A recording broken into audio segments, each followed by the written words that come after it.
Did you know that Sylvester Stallone once starred in a musical movie just to prove that he could sing country music?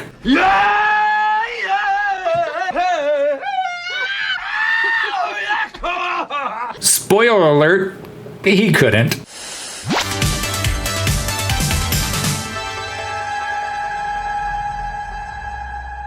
Rhinestone. Yes, Sylvester Stallone and Dolly Parton made a movie together, and it wasn't exactly Rocky, or even over the top.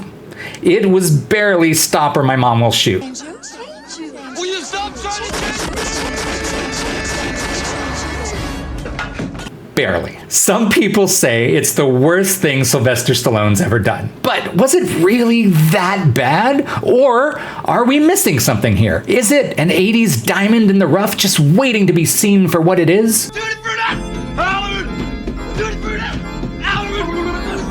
Let's dive into the outrageous history of Rhinestone and see if it's as awful as you remember. Dig, if you will, a picture. A New York cab driver turned wannabe country singer played by Sylvester Stallone. And who's coaching him on his way to honky-tonk stardom? None other than the queen of the Grand Ole Opry herself, Dolly Parton. It sounds like something that could only be dreamed up in a really bad AI, like Paris Hilton acting or Jamie Foxx's music career. Unfortunately for all of us, and for country music, it was all too real. Oh! Oh! Oh! McDonald had a farm. Yeah, yeah. Based on a Broadway musical comedy, the movie's plot revolves around Dolly's character making a bet that she can turn Stallone's cabbie into a legitimate country singer in just 2 weeks. You've got to hand it to them, it's pretty ambitious. But with a movie premise that wacky, it had about as much a chance of succeeding as Stallone had in passing a steroids test in 1985. So, how did this movie even happen? Originally, Dolly Parton had signed on to do Rhinestone thinking it would be a fun little musical comedy. But then they brought in Sylvester Stallone to rewrite the script and, well, it turned into something very different. You're supposed to sop up gravy with your biscuit. I don't want to use my biscuit to sop up some gravy. I got other plans for my biscuit, and they involve butter. That's good. Stallone rewrote most of the dialogue himself. Apparently, he thought that by channeling some of his Rocky charm, he could turn a fish-out-of-the-water comedy into a box office hit. But let's be real here, Rocky never had to learn to sing country music. Stay out of my bedroom. Don't messing up my pillows and sheets with your powder. I'm not saying Stallone is the worst singer in the world, but he wasn't even good enough to go on tour with Corey Feldman.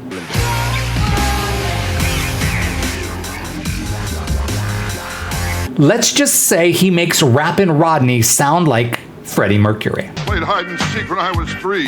No respect, no respect, Why they wouldn't even look for me. no respect, no respect. If you don't believe me, listen to his melodic rendition of Drinkenstein. Budweiser, you created a monster, and they call him Drinkenstein.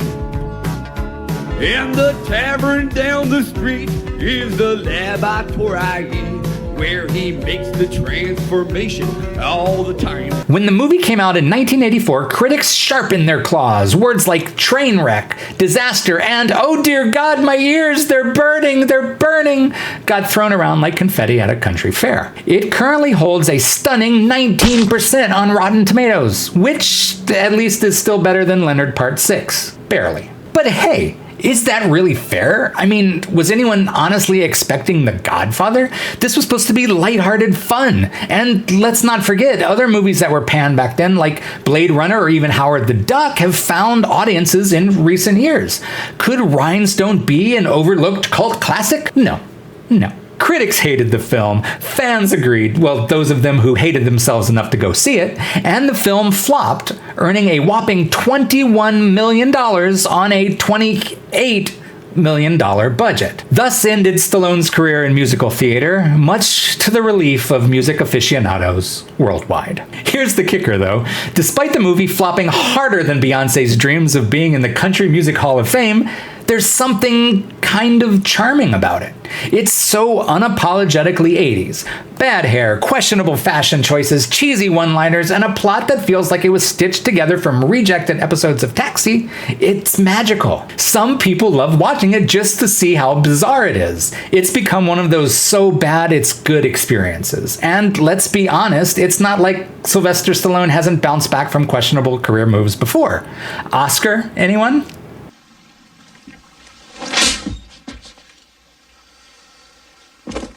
That's a show you won't forget. So, was Rhinestone the worst Sylvester Stallone movie ever? Well, that depends on how you define worst. If you're looking for a movie with great acting, an intriguing plot, and musical talent, then you had best look elsewhere. But if you want a hilarious disaster of a movie where you can watch Stallone embarrass himself trying to sing country music, then Rhinestone might just be the most entertaining bad movie of his career. Sometimes the best way to appreciate a movie is to just embrace the cringe. So grab some popcorn, put on your cowboy hat, and give Rhinestone another shot. Who knows, you might just end up loving it for all the wrong reasons. Thank you and good night. Remember, follow Retro Rewind TV for all things retro, and I promise I won't sing.